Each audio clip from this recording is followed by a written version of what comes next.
Bonjour et bienvenue dans cette vidéo dans laquelle je vous présente ce livre, le nouveau coach d'orientation, mon dernier livre, que vous retrouverez dans la bio si vous voulez le commander. On va faire un tour de cet ouvrage. Je mets encore de l'énergie sur la thématique de l'orientation tout simplement parce que, vous le savez, si vous me suivez depuis un moment, pour moi, le professionnel de l'orientation, il n'y a pas mieux comme métier pour aider à construire ce monde de demain. Aujourd'hui, on sait que le monde de demain ne doit pas forcément être comme le monde d'aujourd'hui. Il lui faut plus de sagesse, plus de conscience, sinon les enjeux de notre société auront certainement raison de nous. Et je pense que vous en êtes conscient aussi. On a une époque qui demande de la sagesse et de la conscience, du sens, qui aussi invite chacun à vivre simplement plus aligné avec qui il est. Et ce livre-là, du coup, il vient poser les bases de cette nouvelle posture, entre guillemets, du coach d'orientation, qui va être davantage un travailleur de la conscience qu'une personne qui va simplement guider vers un métier, puisque notre mission est tellement plus importante que ça. Dans ce livre, j'ai fait intervenir une personne pour y ajouter une touche de concret. Une personne qui est profondément connectée à sa joie, qui va vous poser quelques questions de coaching pour, c'est simple, oser votre joie pour trouver votre voie. Cette personne-là, elle ajoute une dimension pratique à ce que moi je peux vous apporter de façon théorique tout au long de ce livre. Ce livre qui est quand même assez court, il fait 150 pages, c'est le plus court que j'ai fait sur le sujet, mais il pose vraiment les fondements de ce que pourrait être l'orientation au XXIe siècle. Au début, on fait un petit tour du coup sur la nouvelle posture qu'on pourrait avoir en tant qu'accompagnant. Et puis très vite, on se dirige sur les enjeux de notre société avec des schémas. Donc il y a des schémas un peu partout dans ce bouquin pour simplement pouvoir appuyer le propos. Peut-être que vous pourrez réutiliser ça dans vos ateliers ou dans vos présentations. Ici, vous avez une rétrospective des innovations qui ont eu lieu durant les 200 précédentes années. Et ici, vous voyez en fait toutes les innovations qui sont en train d'émerger. Il y en a quasiment 8 en même temps. C'est du jamais vu dans l'histoire de l'humanité. Et c'est pour ça que vous avez ces fameuses études qui vous disent que d'ici 2030-2035, quasiment 80% des métiers seront remplacés. Oui et non, en fait, il y a plein d'enjeux qui vont aussi freiner l'innovation et ça, on oublie de le mettre dans l'équation. Donc on va poser simplement ce qui est en train d'arriver. Innovation, enjeu de l'autre côté, révolution et changement de paradigme de l'autre. Et puis vous verrez que tout ça, ça nous dirige vers de nouveaux besoins quand on s'oriente. On plongera après dans la crise identitaire en fait qui n'est pas faite et ce que ça a comme incidence sur nous en tant qu'adultes ou que jeunes dans notre parcours. Simplement pour conscientiser que lors de l'orientation, puisqu'on ne rentre pas forcément dans ce voyage vers soi, les gens vont avoir tendance à se construire une identité sociale, un masque social, et se penser à travers un métier et coller leur identité à un métier. Je deviens, par exemple, les stéréotypes de ce que j'imagine être un ingénieur, un militaire ou autre. Sauf que imaginez qu'une personne réalise au bout de 3, 4 ans, voire même peut-être plus tôt ou plus tard, que ce métier n'est pas pour elle, et bien vu qu'elle aura calqué son identité à ce métier, eh bien le fait de ne plus se sentir bien, ça va redéclencher la quête identitaire qui aurait pu être faite un peu plus tôt. Donc on va conscientiser tout ça pour vraiment vous offrir une nouvelle posture et faire la différence sur le marché où vous ne serez pas que des coachs d'orientation à aider les gens à trouver un métier et trouver leur voie, mais vraiment à les connecter à eux-mêmes et leur expliquer comment ils fonctionnent. Donc on fait tout ça au début. Je vous partage différents outils, notamment le voyage du héros qu'on couple avec le processus d'individuation pour faire de l'orientation un véritable voyage dont chacun est le héros. Et puis couplé avec des aspects psychologiques, ça permet d'aider chacun à se construire identitairement, en plus de trouver sa voie. Je vous partage plusieurs trames d'accompagnement, plusieurs propositions d'accompagnement, et on vient conscientiser ensemble, à mon sens, le problème de l'orientation telle qu'elle pourrait être faite, le problème que moi j'ai rencontré quand je me suis orienté et que je vois encore être fait, c'est que la majorité du temps, les gens se construisent selon les opportunités ou les contraintes qu'ils vont avoir dans leur environnement.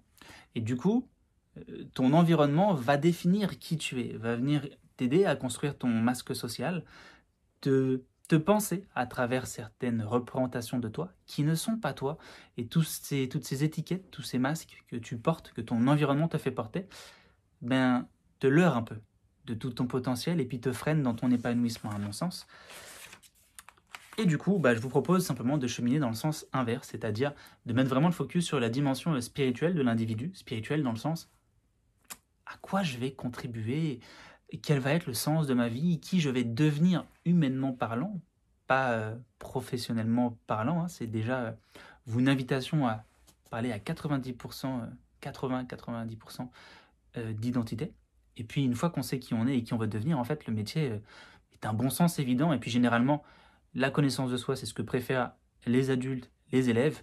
La quête métier, il y a parfois quelque chose ouais, d'angoissant ou comme une urgence. Alors que dans le fond, en fait, ça peut être super ludique et super fun de trouver sa voie ou même de se réorienter pour peu qu'on parte de soi. Et puis après, alors il y a 2 apports en plus.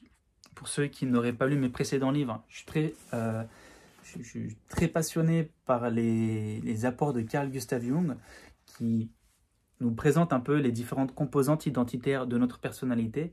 Je vous les présenterai pour pouvoir vous expliquer ce que l'on peut faire quand on travaille sur le masque social d'une personne pour l'aider à dépasser ce qu'elle pense être et la limite dans ce qu'elle est vraiment. Et puis après, outil trop puissant que, à mon avis, vous n'avez jamais vu, mais qui, à mon sens, dans peut-être 5-6 ans, sera une norme dans l'accompagnement, c'est accompagner les gens selon le niveau de conscience dans lequel ils sont. Très puissant. Vous avez ici une représentation des différents niveaux de conscience. La conscience, ça se développe.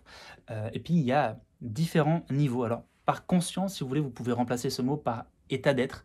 Il y a un état d'être où je suis bien avec moi, un état d'être où je suis triste, un état d'être où je suis dans la joie, où je suis heureux, où je suis dans la plénitude de qui je suis.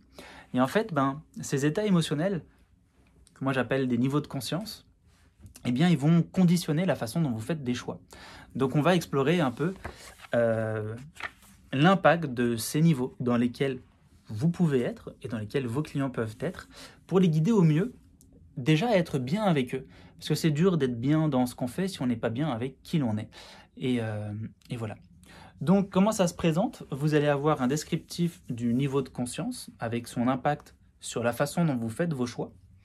Une invitation à une posture de coach. Par exemple, si je prends là, on est sur le premier niveau de conscience, je dirais le pire pour s'orienter en conscience. Niveau de la honte, qu'on pourrait aussi appeler le marais de l'incertitude. Je trouvais des noms assez sympathiques pour rendre ça ludique, autant pour des jeunes que pour des adultes. Puis comme ça, on comprend que c'est comme dans un jeu. Vivre en accord avec nous-mêmes, il y a différents niveaux à traverser jusqu'à la joie d'être pleinement qui on est, tout simplement. Donc, dans ce processus-là, on est dans un processus quasiment d'élimination du moi. Il y a une très faible estime de soi à ce niveau. On est quasiment sur un besoin de thérapeutique pour avancer.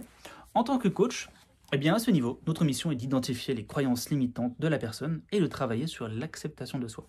Pour faire ça, vous avez des questions de coaching que vous allez pouvoir directement réutiliser, et puis des idées d'atelier pour venir cultiver positivement ce niveau, cet état émotionnel dans lequel bien les personnes que vous accompagnez peuvent être, tout simplement. Voilà, c'est pas tout. Je vais aller plus loin. C'est-à-dire que, en plus de vous proposer ce livre, je suis en train, jadis, et je le fais encore, je ne sais pas à l'heure à laquelle vous regardez cette vidéo, je proposais une formation d'initiation à l'orientation intrapersonnelle, sous couvert de ce dispositif que j'ai coédité aux éditions Nathan, Parcours d'orientation vers un avenir serein. Eh bien, je vais tourner une formation sur le sujet pour vous aider à découvrir l'orientation intrapersonnelle et puis utiliser ce dispositif. Vous aurez juste à m'envoyer un avis sur ce livre et puis je vous offrirai une grande partie de ce dispositif, de cette formation sur ce dispositif. Comme ça, vous pourrez aller plus loin et puis vous aurez vraiment une formation en plus concrète. Vous avez un accès à une ressourcerie en ligne aussi qui vous est fournie dans ce livre. Et voilà. N'hésitez pas à me poser des questions si vous en avez. Je vous rappelle, si vous regardez cette vidéo avant le 22 juillet 2024, 22 juillet 2024, prochaine immersion Coachero. Ceux qui veulent rejoindre mon programme de formation pour devenir un accompagnant de lettres, eh bien, ce sera la 4e édition cet été. Un programme vraiment de folie. Je vous rappelle, vous avez tout ce qu'il faut d'un point de vue théorique en ligne. Et puis après, on va vivre une expérience humaine qui est formidable la semaine du 22 juillet. Il reste à peu près 15 places. Donc, n'hésitez pas à m'envoyer un petit message ou à postuler. Je vous mettrai les liens dans la description de cette vidéo si tout ça peut vous intéresser. Voilà. Je crois que c'est à peu près tout. Dites-moi en commentaire si vous avez la moindre question, avec grand plaisir pour y répondre. Ah oui, si vous êtes enseignant, professeur principal, que vous faites de l'orientation, eh bien, vous envoyez-moi un message. Je vous offrirai la formation que je vais tourner sur ce dispositif pour que vous puissiez vraiment l'utiliser. J'ai décidé d'aller un petit peu plus vite d'aller un peu plus vite, c'est peut-être pas le bon mot, mais d'y aller franco. Le monde, il a besoin de conscience. Il faut qu'on aille plus vite dans l'apport qu'on peut transmettre autant aux jeunes qu'aux adultes. Donc, allons-y concrètement, rassemblons-nous. Faisons passer l'humanité peut-être à un stade supérieur. C'est vraiment un constat que je fais dans ce livre. On a une époque quand même où on a soigné le cancer, on a découvert de quoi a été fait l'univers, enfin on a découvert plein de choses. On a beaucoup de connaissances, mais on n'a pas vraiment de conscience. Et donc ce livre, c'est avant tout aussi une invitation à aller mettre de la conscience dans le monde de demain.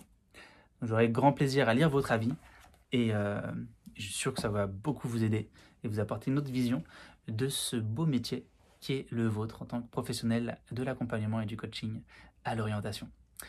D'ici à notre prochaine rencontre, eh bien, je vous souhaite une bonne journée, portez-vous bien.